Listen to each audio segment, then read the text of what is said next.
Aleluia, glória a Deus. Vamos ficar em pé para a gente orar, queridos. Muito top, essa é a sua igreja. Glória a Deus, que história linda, né? Coloque a mão no seu coração, quero orar por você. Vamos orar pela palavra, vamos orar por revelação da palavra nessa manhã. Espírito Santo querido, muito obrigado, Senhor, por esse privilégio, Senhor, de nós fazermos parte desse time, Senhor, de ganhadores de almas, que é a Paz Church em todo o mundo. Obrigado porque o Senhor nos deu esse legado dos nossos pastores, pastor Eduardo e pastora Catarina. Obrigado, Senhor, por tudo que o Senhor tem nos dado como igreja, por esse avanço da igreja, por esse crescimento explosivo no mundo. Ó Deus, nós pedimos mais trabalhadores para a Tua seara. Senhor, a seara é tão grande, mas são tão poucos trabalhadores. Precisamos de muito mais, precisamos, Senhor, avançar, precisamos, Senhor, alcançar os perdidos. Senhor, e nessa manhã nós pedimos espírito de sabedoria e de revelação sobre a Tua palavra, em nome de Jesus. Se você está feliz pela igreja que você participa, dá uma salva de palmas para Jesus. Aleluia. Glória a Deus. Pode sentar um pouquinho, queridos. Quero ler com vocês só um versículo aqui. Atos dos Apóstolos, capítulo 12. Só um versículo, versículo 5, diz o seguinte, Atos 12, 5.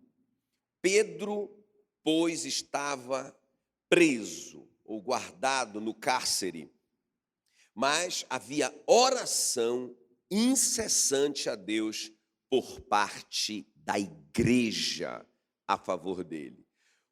Pedro, pois, estava guardado no cárcere, mas havia oração incessante a Deus por parte da igreja a favor dele. Então, esse momento da igreja é muito, muito tremendo. Nós estamos aqui no capítulo 12 de Atos, né? Se você ler até o capítulo 12, você vai ver a igreja crescendo, grandes milagres acontecendo, até os sacerdotes estão se convertendo, né? Um fariseu muito famoso, Saulo de Tarso, encontra Jesus na estrada de Damasco, se converte, um impacto na nação, a igreja vai avançando, e aí começa a preocupar, a igreja começa a preocupar, não é? E aí a Bíblia diz que o Herodes manda prender o líder da igreja. Talvez ele pensou, se a gente pegar o líder, a gente para esse negócio, acaba com esse negócio, né? O líder é o Tiago, ele prende o Tiago, mata o Tiago, e quando ele fez isso, os judeus ali, não é? Os religiosos adoraram isso, festejaram isso. O Herodes empolgado, então, não é, por essa aprovação da religião, opa, eu vou ganhar muitos votos, não é? Então o que é que ele pensa? Eu vou prender também o Pedro, porque o Pedro também era uma das colunas da igreja. Então ele prende o Pedro, e aí o Pedro é sentenciado à morte, mas como está tendo a Páscoa, ninguém pode morrer, e a determinação foi o seguinte, deixa ele preso, quando acabar a festa, a gente mata o Pedro também. Não é? Então, o Pedro está nessa situação. E é isso que eu quero te mostrar nessa manhã. Irmãos, uma situação impossível, ele está condenado, o Tiago, o líder, já morreu, não é? Então, no dia, assim que acabar a Páscoa, o Pedro também vai morrer. Então, não tem remédio. Mas, irmãos, a igreja entra nessa briga. A Bíblia diz que havia oração incessante a Deus por parte da igreja a favor do Pedro. Quem está comigo aqui? Tremendo isso, né? E aí, irmãos, a igreja entra na briga, e aí olha o que vai acontecer. Um grande milagre, uma libertação do Pedro, assim eu digo de dentro para fora, né? Por quê? Porque se fosse assim os irmãos que se reuniram, vamos fazer uma operação resgate, vamos jogar uma bomba na prisão, a libertação teria sido de fora para dentro, né? Então a gente arrebenta esse portão, mata os soldados e vai buscar o Pedro lá dentro da prisão. Não, mas foi uma libertação de dentro para fora, foi sobrenatural, porque a Bíblia diz que a igreja estava orando lá fora, orando pelo Pedro, uma situação impossível, e as algemas do Pedro caíram. Entrou um anjo ali na prisão, uma grande luz, as algemas caíram, olha a libertação de dentro para fora, as algemas caíram, ele está dentro da prisão, a cela da prisão se abriu, aí o Pedro sai junto com o anjo, lá fora eles encontram um grupo de soldados, eu não sei o que aconteceu ali, eu quero saber, quando eu chegar no céu eu vou perguntar para o Pedro, mas a Bíblia diz que eles passaram essa primeira guarnição, Eu acho que eles ficaram tudo paralisados, não é? E aí depois eles passam a segunda guarnição, olha, uma libertação de dentro para fora. E aí eles chegam no portão que dá para a cidade, e o portão se abriu sozinho. Quem está comigo? E quando Pedro sai ali, junto com o anjo, a Bíblia diz que ele cai em si. Era como se ele estivesse tendo uma grande visão, uma coisa assim muito espiritual. Mas aí ele, meu Deus, eu estou liberto. E aí ele procurou o anjo não estava mais lá, não é? E aí ele, olha só, eu quero ler esse versículo aqui, de Atos 12 com você. Considerando o Pedro a sua situação, resolveu ir à casa de Maria, mãe de João, cognominado Marcos, o João Marcos, onde muitas pessoas estavam congregadas, diga congregadas. Muitas pessoas estavam congregadas e oravam. Então, irmãos, o Pedro saiu sobrenaturalmente daquela prisão, uma libertação de dentro para fora, totalmente sobrenatural, não teve participação humana, né, ali. Então o anjo liberta ele, eles passam todos aqueles processos, chegam do lado de fora e o Pedro vai para a casa do João Marcos. Irmãos, era a igreja onde ele congregava, não é? Muitas vezes na Bíblia fala assim, a igreja que se reúne na casa de Priscila e Áquila, a igreja que se reúne na casa de Áfia, a igreja que se reúne na casa de Filemon. Muitas vezes na Bíblia. Por quê? Porque era proibido. Isso que a gente está fazendo aqui, não podia, era proibido. Um grupo de 10 pessoas reunidos configurava um crime de sedição, de rebelião contra o Império Romano. Então não podia, era proibido. Então o que eles faziam? Eles reuniam secretamente aonde?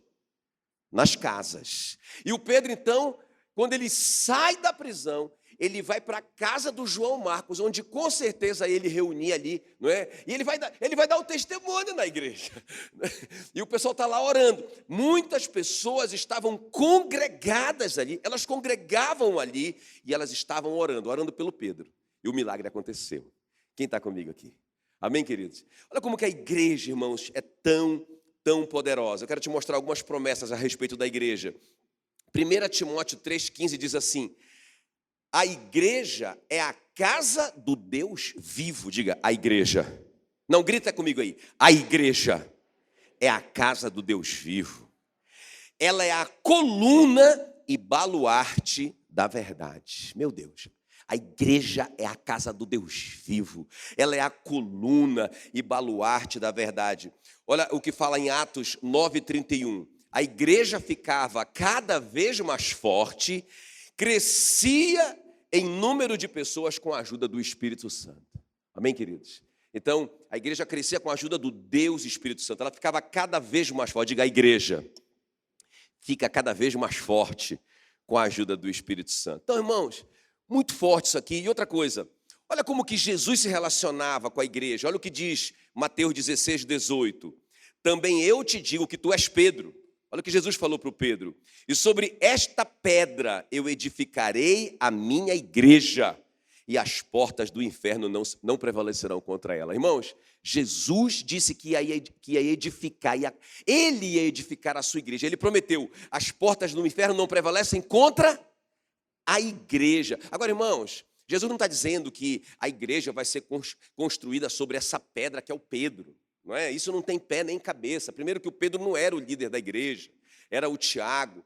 E segundo que, quando Jesus disse, sobre esta pedra, se você voltar um pouquinho ali, qual que é a pedra? É a confissão do Pedro. O Pedro diz, tu és o Cristo, o Filho do Deus vivo. Aí Jesus disse, não foi carne nem sangue que te revelou isso. Tu és Pedro, e sobre esta pedra, não é? São duas coisas diferentes. Ele fala, tu és Pedro, porque Pedro significa uma pequena rocha. E sobre esta pedra, que é uma grande pedra, uma grande rocha, qual é a pedra? É a confissão do Pedro, que tu és o Cristo, o Filho do Deus vivo. Sobre esta verdade, sobre esta rocha, sobre a palavra, eu vou edificar a minha igreja. E as portas do inferno não prevalecerão contra ela. E outra coisa importante aqui ainda, quando Jesus se manifesta, ali em Apocalipse 1:12, eu quero que vocês leiam comigo. Olha só o que diz. Apocalipse 1:12. Jesus está falando com João, e aí o João volta, né, ele se vira para ver quem falava com ele. E aí, olha só, E voltado, vi 7 candeeiros de ouro. E aí ele fala que entre os 7 candeeiros de ouro havia um semelhante a filho de homem, vestido com vestes talares, que era Jesus. Não é? Ele segurava na mão direita 7 estrelas. Olha só, não é? E aí, irmãos, vem a interpretação, Apocalipse 1:20. Quanto ao mistério dos 7 candeeiros de ouro, são as 7 igrejas locais. Então, quando Jesus se manifesta lá em Apocalipse, no meio dos 7 candeeiros de ouro, ele mesmo dá a revelação. Esses 7 candeeiros de ouro, João, são as igrejas locais. Então, Jesus se manifesta no contexto de igreja local. Quem está me entendendo? Não, eu quero só servir a Jesus, eu não quero participar da igreja. Impossível, porque a igreja é o corpo de Cristo. Eu não posso fazer parte de Cristo, que é a cabeça, sem fazer parte do seu corpo. Quem está me entendendo? Jesus se manifesta, Jesus está edificando a sua igreja, as portas do inferno não prevalecerão contra a igreja. E Jesus se manifesta no contexto de igreja local. Não tem como. Jesus se manifestou ali para o João. Ele poderia simplesmente aparecer para o João e falar com o João. Por que ele quis se manifestar entre 7 candeeiros de ouro e explicar para o João que os 7 candeeiros de ouro são as 7 igrejas locais? E as 7 estrelas que ele tinha na mão significam os 7 anjos das 7 igrejas locais, ou seja, os pastores da igreja. Quem está me entendendo? Então, irmãos, muito forte isso. O que é que eu quero te mostrar nessa manhã? Quais são as recompensas? 3 recompensas da gente fazer parte de uma igreja. Ou seja, meu tema nessa manhã com vocês é as recompensas da membresia. Diga comigo, as recompensas da membresia. Pastor, o que eu ganho? É importante isso, eu ser membro de uma igreja, não é? É porque eu gosto de todas as igrejas, então eu gosto de visitar todas as igrejas do mundo. Cada domingo, não é? Eu vou numa igreja, não é? Mas eu não quero fazer parte de nenhuma. Eu não quero membrar. Eu não quero me aliançar com igreja nenhuma. Não é? Irmãos, deixa eu te falar uma coisa. É isso que eu quero te mostrar hoje. A minha mão está congregada no meu antebraço. Não é? Por isso que ela tem vida. Por isso que ela se movimenta. Porque ela recebe a influência da cabeça, do sistema nervoso central. Não é? Ah, não, mas a minha mão não gosta desse antebraço. Ela queria ter um antebraço mais branquinho. Porque esse aqui é muito marronzinho. Eu vou sair daqui. Irmão, se ela sair daqui, ela perde a vida. Quem está me entendendo? Não é? Então, a Bíblia diz que a igreja é o corpo de Cristo. Nós temos que estar aliançados e congregados a isso. Agora, o que nós ganhamos com isso? Quero te mostrar essas 3 coisas rapidamente. Vamos ver comigo. Então, o que o Pedro ganhou aqui? Não é? Porque a gente vai contar a história do Pedro, a libertação do Pedro. Então, o Pedro estava preso, mas havia oração incessante a Deus por parte da igreja. Não era só a mãe do Pedro orando por ele, ou a irmã do Pedro, ou uma pessoa conhecida. Diga, a igreja. O corpo estava envolvido. Não é? Eu acho tremendo demais isso, irmãos.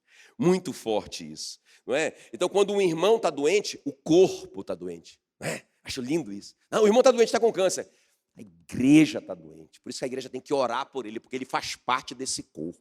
Ele é membro desse corpo. Não é? Nós choramos com os que choram. Nós nos alegramos com os que se alegram. Muito bem, então vamos ver comigo aqui essas 3 recompensas. Pelo menos, claro, tem 3.000.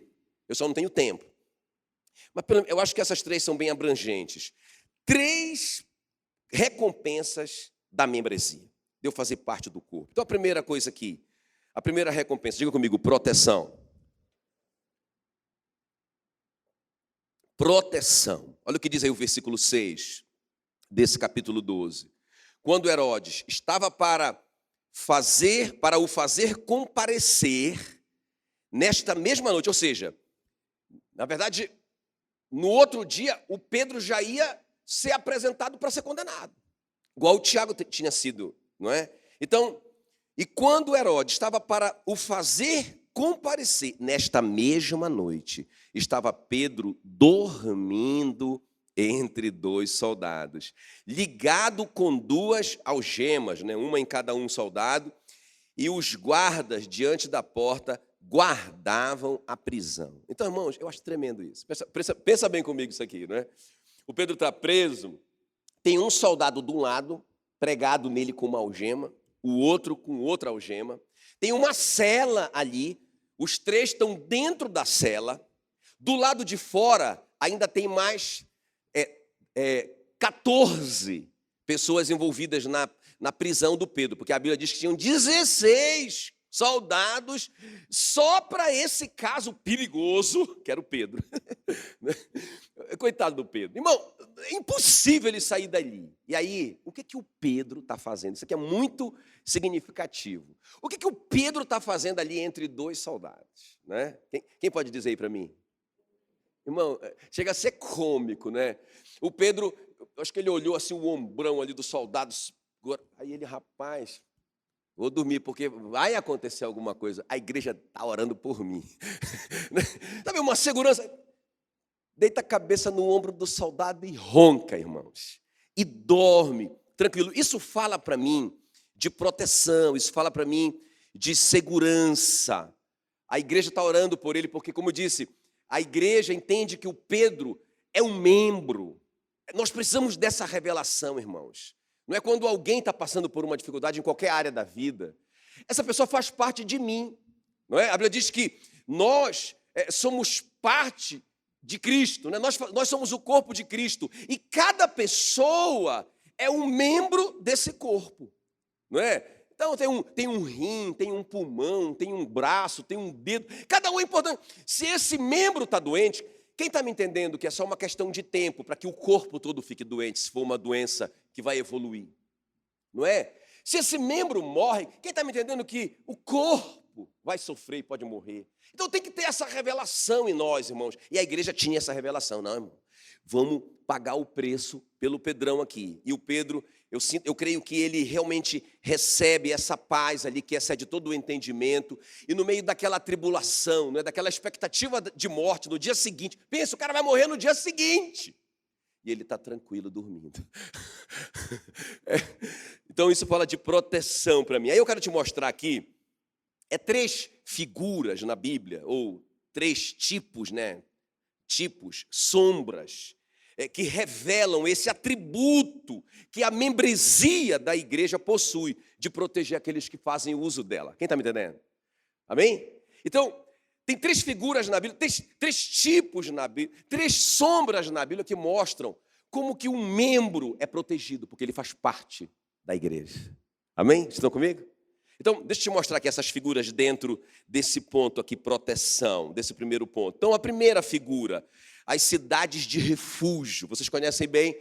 Então, quando alguém matava, não é? Se alguém matava, e claro que foi de uma forma, a pessoa matou porque quis matar. Então, o que é que dizia a lei? Olho por olho, dente por dente, vida por vida. Então, se o cara matou, ele matou por querer, então ele é morto e o sangue dele é derramado em cima ali daquela pessoa que ele matou, para que a terra não seja contaminada com maldição.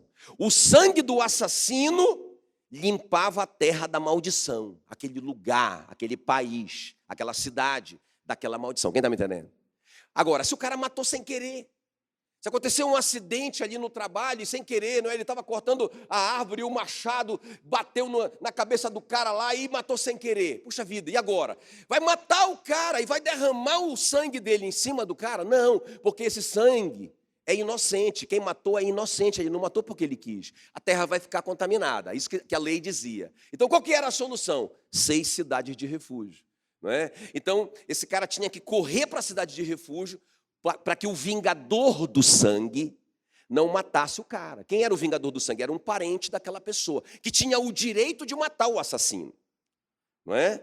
Está na sua Bíblia. Mas só que se o cara corresse para uma cidade de refúgio, e elas eram colocadas em pontos estratégicos, para que fosse rápido a fuga, se ele chegasse lá, aí ele encontrava na porta os anciãos da cidade. A palavra ancião ali é presbítero. Interessante isso. Aí ele chegava lá, o ancião ouvia a história, colocava ele para dentro, o vingador do sangue não podia pegar ele na cidade de refúgio, e aí os anciãos iam descobrir a verdade. Se fosse verdade, ele ficaria ali, não é? Sob custódia, protegido do vingador até a morte do sumo sacerdote. E isso é interessante também, né? Porque Jesus é o sacerdote, é o sumo sacerdote da nossa fé. O cara ficava numa prisão domiciliar até que o sumo sacerdote morresse. Mas quando o sumo sacerdote morresse, ele estava liberto. Quem está me entendendo que o nosso sumo sacerdote já morreu e nós estamos livres? Então, irmãos, muito tremendo isso, porque a Bíblia diz que Jesus falou: eu edificarei a minha igreja e as portas do inferno não prevalecerão contra ela. É uma fortaleza construída por Jesus. Quem estiver na fortaleza, Satanás não pode pegar. Diga glória a Deus. Ah, mas você pecou, você matou. Eu não matei por querer, eu não pequei por querer. O bem que eu queria fazer eu não fiz, mas eu não queria fazer. Eu corro para a minha cidade de refúgio, que é a minha igreja. É onde Jesus se manifesta. Eu corro para o corpo, eu estou protegido ali. Meu sumo sacerdote já morreu, eu estou livre do vingador para sempre. Diga glória a Jesus, glória a Jesus. Então a primeira tipologia da Bíblia que fala da proteção que a igreja exerce sobre os membros é a tipologia da cidade de refúgio. Eu amo demais essa tipologia na Bíblia. A segunda tipologia, que fala da igreja proteger os seus membros, é a história do Josué com os gibeonitas. Quem já leu essa história em Josué 9? Tem que ler a Bíblia. Tem que ler a Bíblia. Então, é muito legal porque o Josué, não é? Vocês sabem que ele é um tipo de Cristo. Inclusive o nome de Josué, não é? Joshua, é o mesmo nome de Jesus no grego. É o mesmo nome. Não é? E eles eram generais, né? Tanto Josué do Antigo Testamento quanto Josué do Novo Testamento, eles eram generais de um povo, eles estavam levando um povo para uma terra prometida. Glória a Deus, eu acho tremendo isso. Tanto Josué quanto Jesus estavam libertando um povo do Egito. Não é? O Josué do Egito e o nosso Josué, o nosso Jesus do mundo. Muito tremendo isso. Então isso aqui é uma tipologia. Agora veja bem. O Josué fez uma aliança com esse povo. E era um povo, irmãos, que na verdade estava mentindo para o Josué. Não é? Os gibeonitas representam o mundo. Olha só, presta atenção. Na verdade, quando Josué entrou em Canaã, o mandamento de Deus para eles é que eles não podiam fazer alianças com os povos dali. Não podia, proibido, não pode. Mas os gibeonitas enganaram Josué. Disseram para o Josué que eles eram um povo de longe.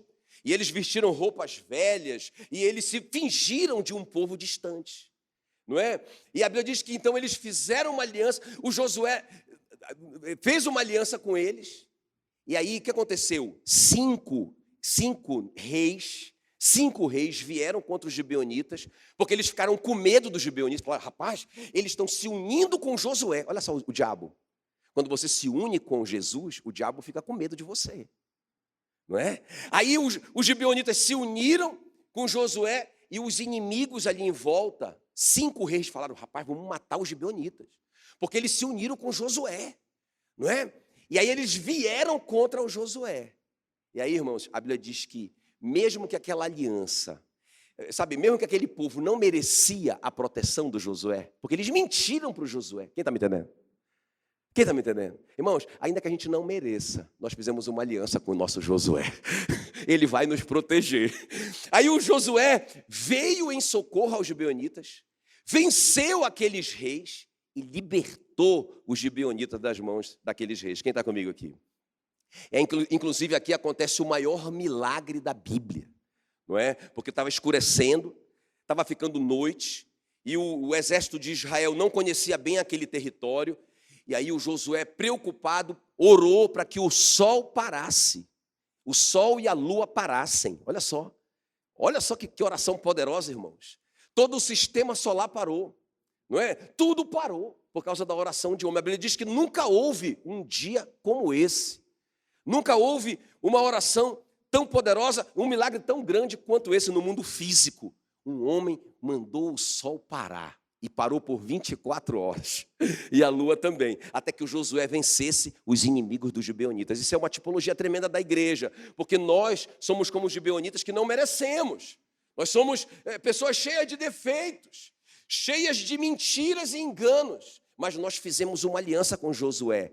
Pronto, ele vai nos proteger, diga glória a Deus. E a última tipologia bíblica que fala dessa proteção, não é, que os membros do corpo de Cristo estão debaixo, é a parábola do bom samaritano. Você sabe que o bom samaritano, ele estava fazendo uma viagem sozinho, não é, num jumentinho dele ali, e uns bandidos pegaram ele, roubaram ele, bateram nele que quase mataram. Passou o sacerdote por ali, ou seja, a religião não fez nada. O levita também seguiu o mau exemplo do sacerdote, não fez nada. A religião não pode salvar a gente, não pode libertar a gente. E passou um bom samaritano. Jesus está falando do bom samaritano como se ele estivesse falando dele mesmo. O bom samaritano é a tipologia de Jesus. Aí o bom samaritano, não é, que era um estrangeiro com relação àquele homem judeu ali, não é, que não merecia ele, porque o judeu perseguia os samaritanos. O samaritano ajudou o cara, colocou óleo e vinho na ferida do cara, que são símbolos da redenção na Bíblia. Não é? E ele falou uma coisa importante. Ele disse, ele levou o cara para a hospedaria. Não é? A hospedaria não era como se fosse um hotel, era como se fosse também um hospital, não é? E era de graça. Cada cidade tinha uma hospedaria. E aí ele levou aquela pessoa para a hospedaria ali. E aí ele falou para o dono da hospedaria: olha, cuida dele, eu vou deixar um dinheiro para você comprar o que precisar, cuida dele até que eu volte. Essa é uma tipologia da igreja, porque Jesus foi para a glória, não é? Está assentado à direita de Deus, nos lugares celestiais, mas o Espírito Santo está aqui, cuidando dessas pessoas. Ok, queridos? Que o samaritano, que Jesus, o bom samaritano, começou a cuidar. E agora o Espírito Santo está fazendo a obra. E sabe, ele tem uma casa, ele tem um hospital, ele tem uma hospedaria. Como é que ela se chama? Como que ela se chama? Igreja. Quem está me entendendo? Esse é o hospital do Espírito Santo. Essa é a casa do Espírito Santo. Esse é o hotel, não é? A hospedaria, onde o Espírito Santo cuida daqueles que Jesus livrou das mãos do ladrão, não é? Daquele que veio para roubar, matar e destruir. Quem está comigo? Amém? Então, a primeira coisa aqui, irmãos, é a proteção. A primeira coisa que, a primeira recompensa da gente ser membro é essa proteção. Por isso que o Pedro dormiu. Ele se sentiu protegido pela igreja dele. A igreja está orando, vou dormir. Vai acontecer alguma coisa, eu não vou ganhar nada ficando preocupado, eu vou descansar. Dormiu.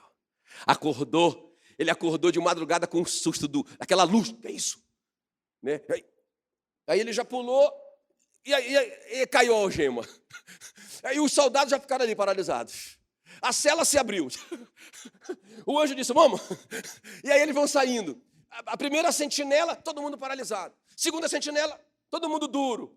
Chega lá no portão, o portão se abre sozinho. O Pedro sai e se acorda. O que aconteceu? Foi a igreja. Ele era um membro da igreja, aliançado com a igreja. Ele tinha uma cidade de refúgio, não é? O bom samaritano começou a cuidar dele e deixou ele na mão do Espírito Santo. Aleluia, glória a Deus. O Pedro é o gibeonita com o qual Josué fez uma aliança, e ele vai cuidar dele até o final. A despeito das pisadas na bola dele, ele vai cuidar dele até o final. Diga glória a Jesus. Quem está entendendo? Segundo lugar aqui, segunda recompensa da gente ser membro, da membresia. Diga comigo, a autoridade.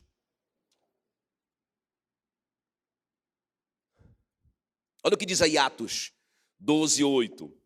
Então quando o anjo chega, aquela luz invade a prisão, a algema cai automaticamente. A primeira ordem do anjo para o Pedro é: cinge-te e calça as sandálias. E ele assim o fez. O que foi que o anjo mandou o Pedro fazer? Fala para mim. O que foi que ele mandou o anjo fazer? O que é cingir-se? Vestir-se. Agora, essa segunda coisa que é muito importante, o que foi que ele mandou fazer? Colocar as sandálias. Então, irmão, presta bem atenção, muito interessante isso aqui. É a segunda recompensa da membresia. Muito importante isso, guarda isso no seu coração. Porque as sandálias na Bíblia diferenciavam o escravo dos seus senhores. Os escravos não podiam usar sandálias. Só os donos de escravos podiam usar sandálias, era uma identificação. Então o cara está andando na rua, está descalço, isso que é escravo. Não é? Esse cara tem sandália. Esse cara é um senhor, ele é um dono de escravos. Não é? Então, sabe, Jesus não quer só proteger o Pedro. Jesus não quer só libertar o Pedro. Jesus não quer só proteger a gente. Só libertar. Eu estou aqui na igreja protegidinho. Não, irmãos, não. Aí a gente seria inútil se a gente fosse só protegido. Não. Sabe, eu acho que essa autoridade que Jesus dá para o Pedro, não, você vai sair daqui de sandália. Você vai sair daqui como uma autoridade. Você é um embaixador em nome de Cristo. Diga glória a Deus. Para que isso? Para que eu preciso de autoridade? Irmãos, para exercer minha autoridade espiritual. Por que eu tenho que ter autoridade? Não, mas pastor, eu não quero ter autoridade. Eu quero só ficar aqui na casinha do Espírito Santo, guardadinho, deitadinho para sempre no colo do soldado. Aí ninguém vai me ferir. Não. Irmão, você foi chamado para libertar outras pessoas. Você vai ver que o Pedro, eu não vou entrar nisso aqui, mas você vai ver que depois que o Pedro sai dessa prisão, irmãos, esse cara vira um problemão. Ele já era um problema, né, para as autoridades judaicas que perseguiam o cristianismo. Mas quando Pedro sai dali, rapaz, esse cara vira. Primeiro, a experiência sobrenatural dele fez com que o Pedro entendesse mais e mais o propósito dele. Esse cara sai dali libertando milhares de pessoas. Quem está me entendendo? Então, irmão, você foi salvo, você é protegido, mas o Senhor te deu autoridade. Para quê? Para você exercer sua autoridade contra Satanás. Para quê? Para que você liberte as pessoas da mão dele. Amém, queridos? Então o Senhor não apenas liberta o Pedro e protege o Pedro, mas ele dá autoridade para o Pedro. Ok? Muito forte. Agora veja bem.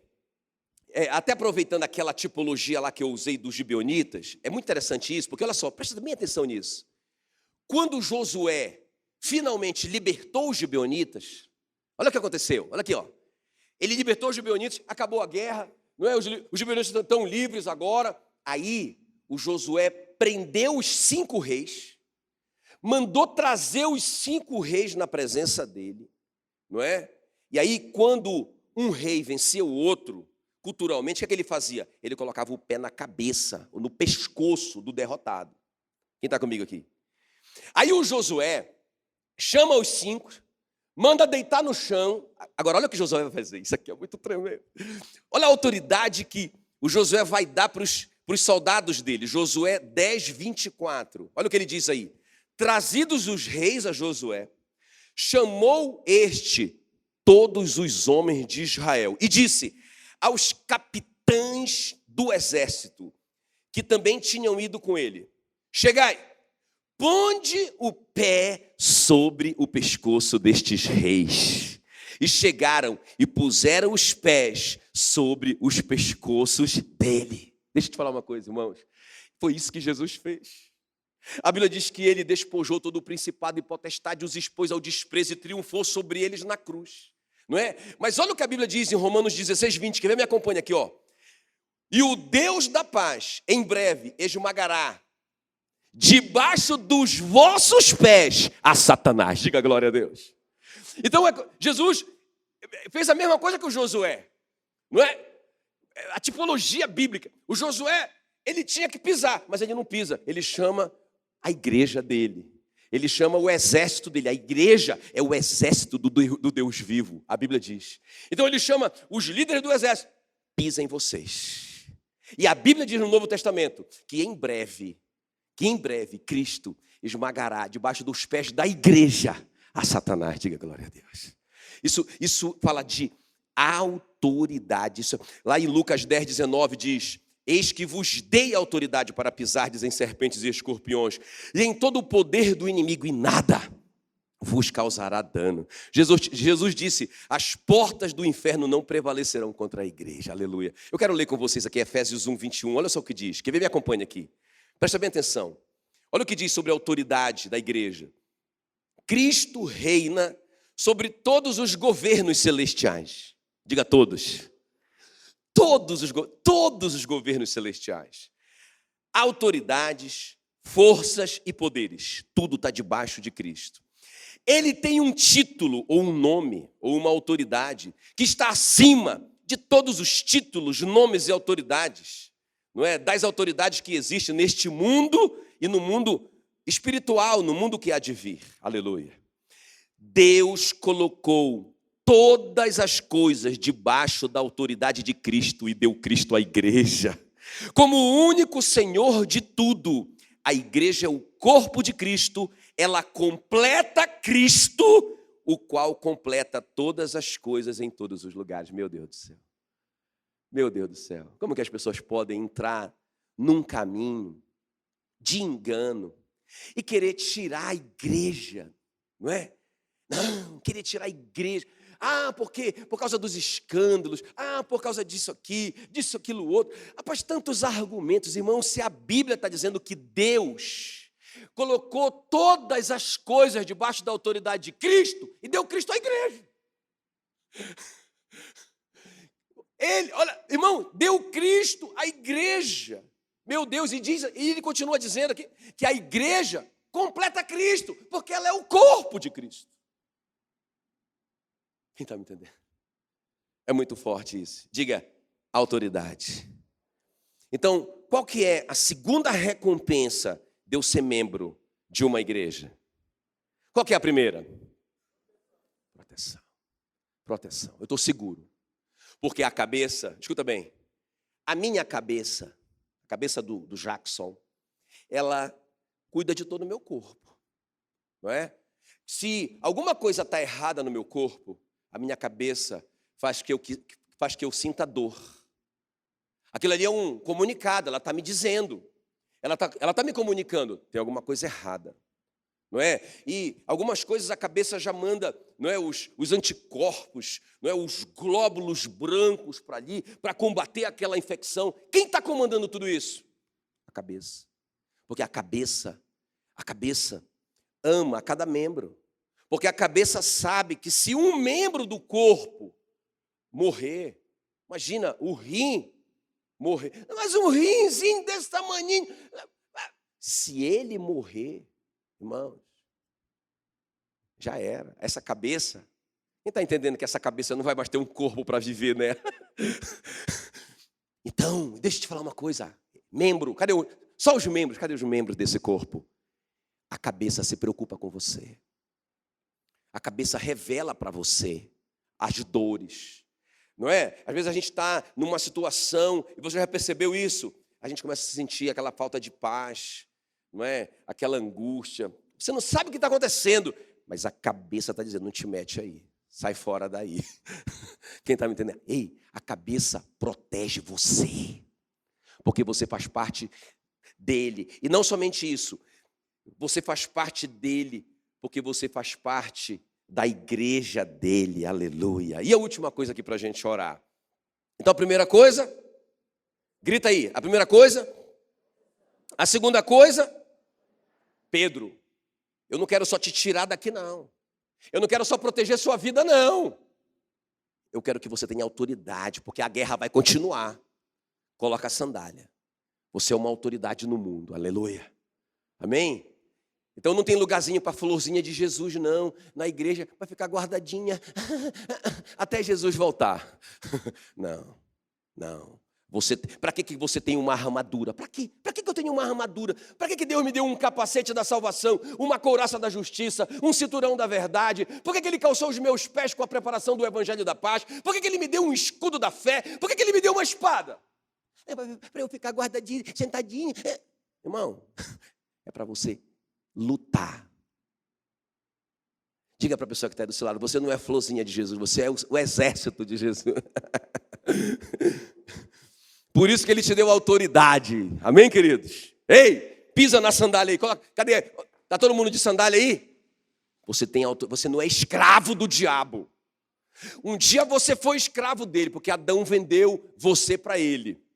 Você foi escravo dele. Ele bagunçava a sua vida, seu casamento, suas finanças. Ele bagunçava você, ele dominava você pelo pecado. Mas a Bíblia diz que o pecado não tem mais domínio sobre nós. Se você quiser ficar brincando de pecado, você vai lá. Mas o pecado não domina mais você. Você não é mais viciado nesse pecado. Porque você não está mais debaixo da lei, mas você está debaixo da graça. Amém? Você é uma autoridade contra Satanás, irmãos. Uma hora você vai começar a acreditar nisso. E você vai sair como uma autoridade de sandália no pé. Quando o diabo, pensa que o diabo não vê a sua sandália? Pensa que ele não vê? Não é? Mas ele vê também alguns crentes descalços, que não tomaram posse da sua sandália. O crente está lá vivendo uma vida de escravo. Vivendo uma vida de escravo, como se ele fosse um escravo. O crente, não sabe, ele está lá a sandália lá na casa dele, mas ele não usa. Não, você tem autoridade. E último lugar aqui, vamos orar, vamos avançar. A terceira coisa aqui, a terceira recompensa da membresia. Diga comigo assim, propósito. Propósito. Sabe, irmão, isso aqui é muito importante. Atos 12, 8.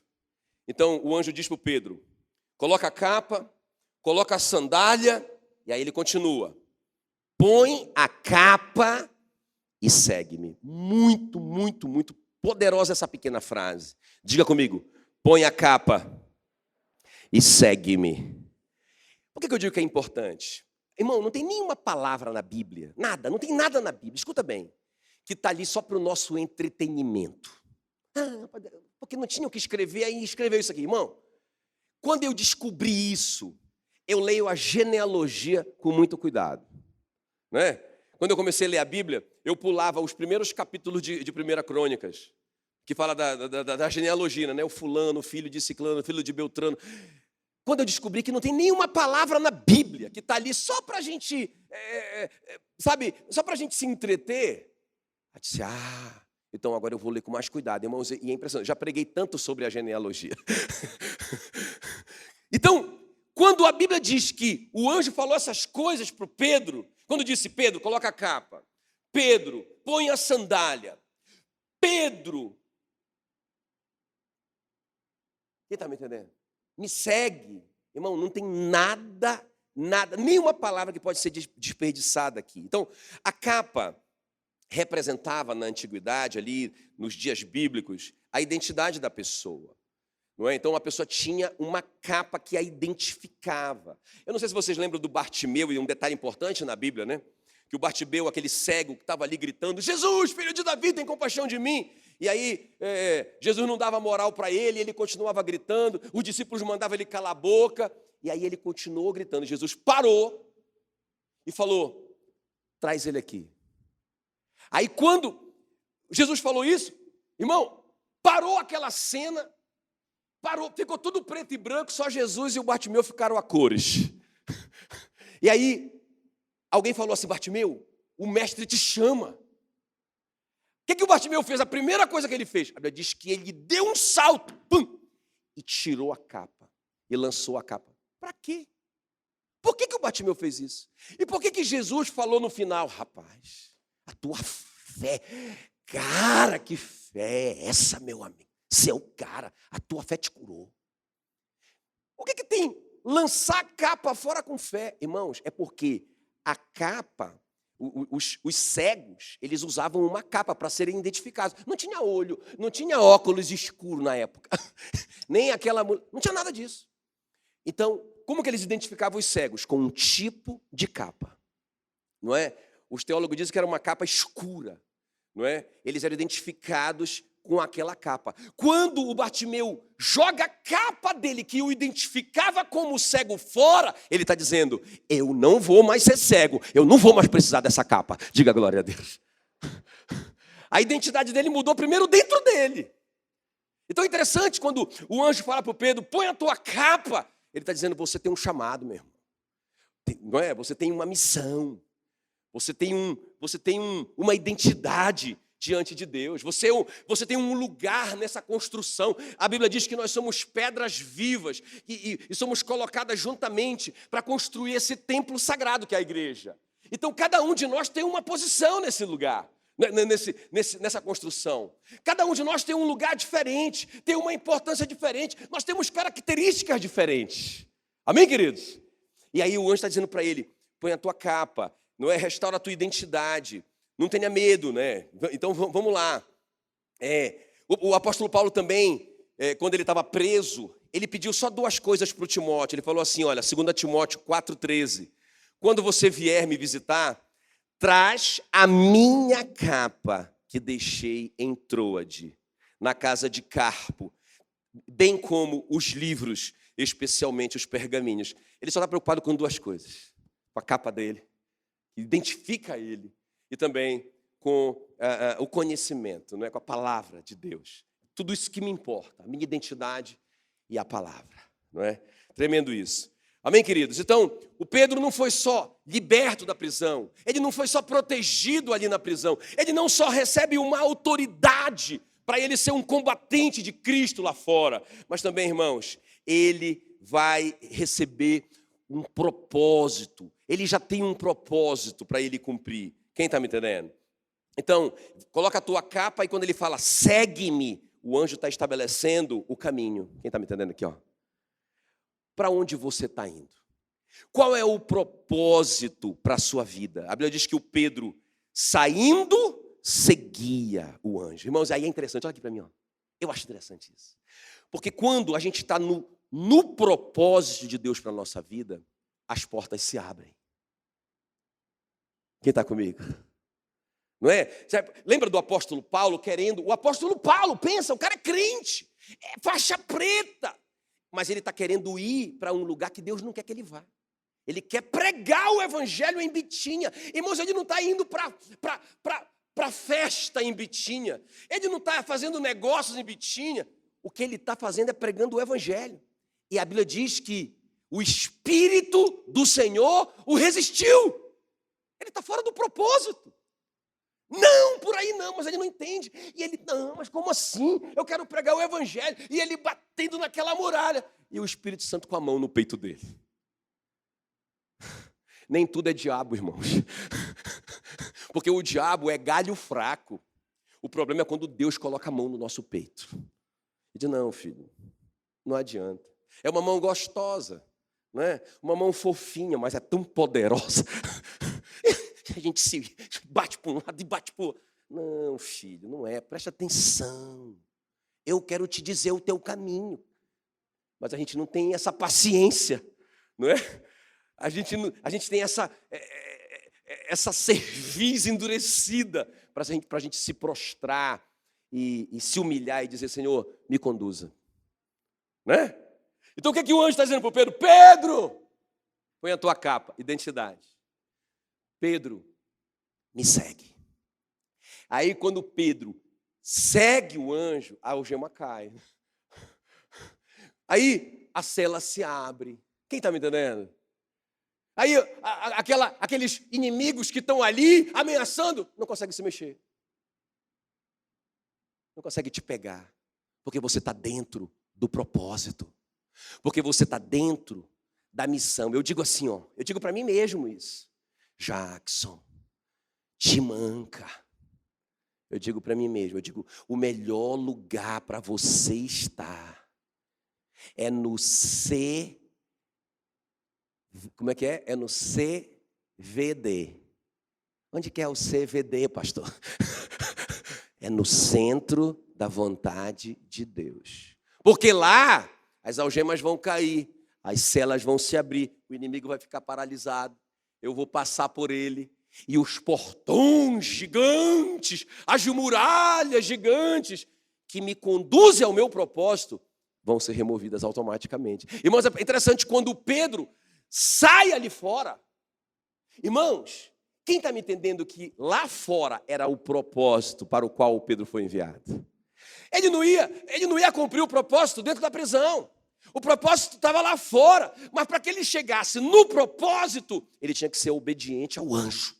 Ele não podia ir sem a identidade dele, sem o chamado dele, sem o propósito da vida dele. Ele não podia ir sabendo quem ele é na construção desse reino. Ele não podia ir sem autoridade, ele tinha que ir com sandália, ele tinha que ir. E ele foi obediente. Irmãos, eu vejo muita gente assim, ó. Escuta bem. Como pastor, eu vejo muita gente boa na igreja, não é? Muita gente que eu vejo, meu Deus, esse cara só pode ser protegido por Deus. Não é? Parece que tudo protege ele, não é? Dos dardos inflamados do maligno. Sabe aquele cara que é incrível? Rapaz, esse cara deveria ter acontecido o pior, mas esse cara é protegido mesmo por Deus. Beleza. Não é? Eu vejo pessoas assim que já entenderam, eu sou uma autoridade em nome de Cristo. Eu vejo crentes aí, né, em todos os níveis, né? Eu digo assim, tipo, o cara acabou de converter, ele já está orando pelos enfermos. Legal. Porque ele é uma autoridade, não tem tempo, né, de... Não, esse cara que converteu uma semana não pode orar ainda pelo enfermo. Não, ele pode. Agora, o que eu vejo é o crente tropeçando bem aqui, ó. Então, ele é protegido, ele sabe que ele tem autoridade, não é? Mas ele é uma pessoa que ele vai tomando as decisões dele o tempo todo e ele não se deixa conduzir pelo Espírito Santo para o centro do chamado, da vontade, da identidade dele. Ele começa a se comparar com o outro.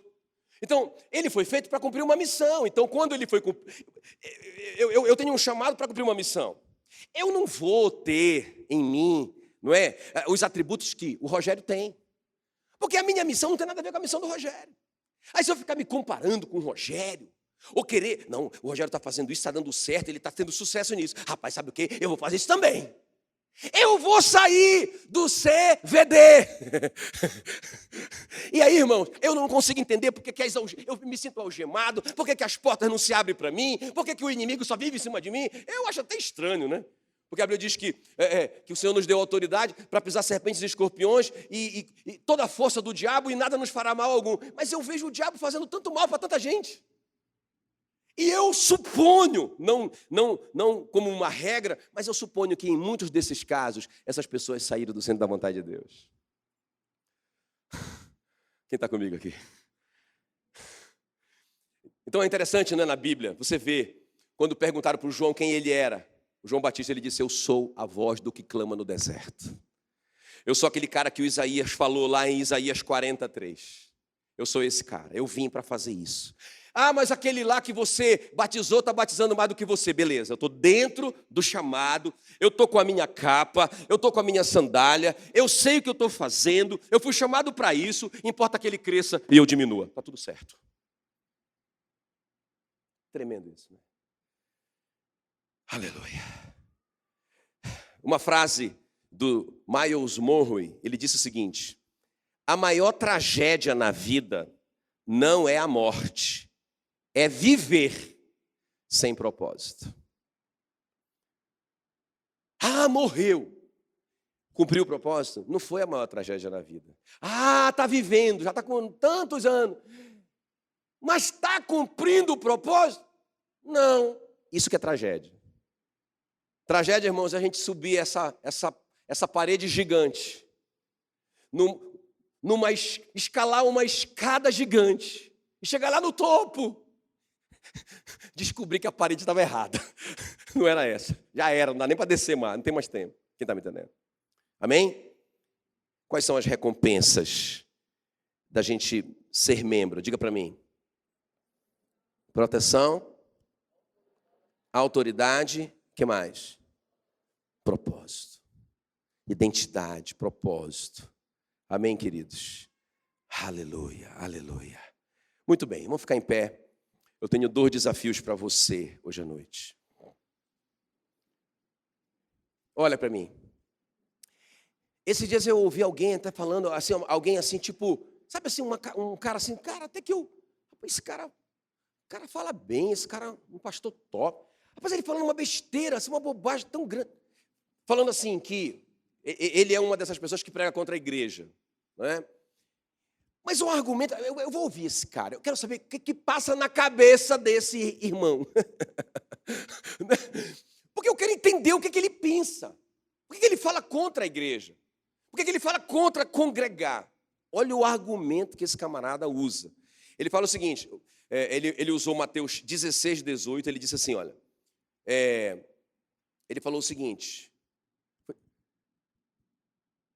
ele usou Mateus 18, 20, que ele fala assim, ó, está escrito o seguinte, onde estiverem 2 ou 3 reunidos, em meu nome, ali eu estou no meio deles. Nós não precisamos de uma igreja, se eu tiver 2 irmãos, nós somos a igreja. Eu falei, cara, mas onde que esse cara... Moço, você não pode interpretar um texto fora do contexto dele. Qual que é o contexto desse texto que os caras que estão falando contra? Aí eu fui descobrir que muitos deles que falam contra congregar usam esse versículo. Eu disse, meu Deus, mas isso é um absurdo completo. Porque veja bem, qual que é o contexto desse texto? O contexto é o seguinte, Jesus que está falando isso, não é? Em Mateus 18. Aí ele fala assim, olha, se alguém pecar, um irmão pecar, ele fala assim, vai lá você sozinho com ele e tenta trazer ele de volta para a igreja. Se ele se arrepender, aí volta para a igreja. Mas se ele continuar teimoso, leva 2 ou 3 testemunhas. Porque quando tem 2 ou 3 testemunhas, não é? A verdade é estabelecida. Jesus falou para ele. Então aí vocês vão lá e confrontam ele com amor. Se ele se arrepender, tragam ele para a igreja. Olha o contexto desse texto, gente. Tá. E se ele não se arrepender? Leva então ele para a igreja. Leva ele direto para a igreja. Aí a igreja, o presbitério, vai determinar se ele realmente é crente ou se ele é gentil e publicano. Não é? E a igreja tem a autoridade de desligar ele, se for o caso. Como que Jesus termina esse contexto todo? Ele termina com esse versículo. 18, 20. Por quê? Onde estiverem 2 ou 3 reunidos em meu nome, ali eu estou no meio deles. Qual que é o contexto? É trazer o cara para a igreja. O tempo todo. Vai lá sozinho, traz ele para a igreja. Vai 2 ou 3, traz ele para a igreja. E se ele não voltar atrás, ele para a igreja. E a igreja vai resolver o caso dele. Mas o contexto todo é trazer para a igreja e não juntar 2 ou 3 para fazer uma outra igreja. Tem nada a ver, cara. Eu digo, meu Deus, que loucura. Que Bíblia é essa que esses caras estão lendo? Quem está me entendendo? Amém, queridos? Então esse é o primeiro desafio, irmão. Leia a sua Bíblia, não vai na corda desses caras. A minha interpretação é assim, o cara se frustrou, foi magoado na igreja, ou aconteceu um escândalo naquela igreja terrível, ou sei lá o que aconteceu. E o cara cometeu esse suicídio espiritual de sair da cidade de refúgio dele. Irmãos, se nós somos um soldado que não faz parte de um exército, quem está me entendendo é que nós perdemos a nossa autoridade? Eu só sou um tenente se eu estiver debaixo de um capitão. Quem está me entendendo? É um exército. Tem hierarquias, sim. Tem realmente cadeias de comando, sim. Amém? Muito bem. Acho que a gente já está pronto para tomar essa decisão hoje, né, queridos? Qual que é o segundo desafio? Você já fez aliança com a sua igreja local? Não é como os gibeonitas fizeram com Josué. Por isso que a Bíblia diz em Hebreus 10, 25, não deixemos de congregar-nos, como é costume de alguns. Amém, queridos? Muito forte isso. Muito forte isso. Eu tinha um vídeo, mas eu nem vou passar esse vídeo. Ou passo meu vídeo? 2 minutos? Passa? Você não conta? Então vamos lá, passa meu vídeo aí. Olha o que é ser igreja, né, irmãos? Esse cara é um corredor nigeriano. Ele era favorito. Um dos favoritos para ganhar a corrida, né? É uma corrida de maratona. Mas não é esse aí, não. Esse aí caiu. É o irmão fraco, né? Cai. Todo mundo passa por ele, ninguém quer saber.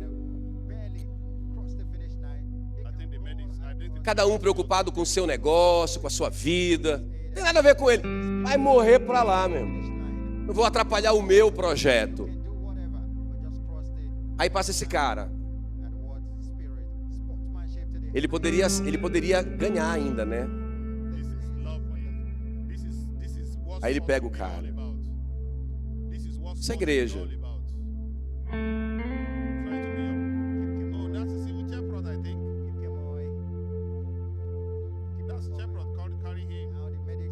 E ele vai correr com o cara.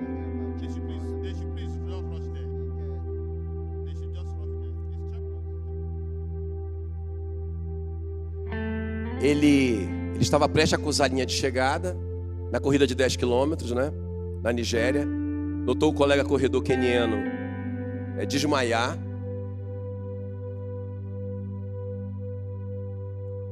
parou, levantou o colega e levou-o até a linha de chegada. Ele desistiu de uma medalha de ouro, mas provou que ele tem um coração muito mais valioso que uma medalha de ouro. Como recompensa pela sua atitude tão nobre, ele recebeu para ele, no Quênia, uma recompensa de $15.000, após desistir de suas chances de ganhar a corrida para ajudar o outro competidor que estava esvanecido.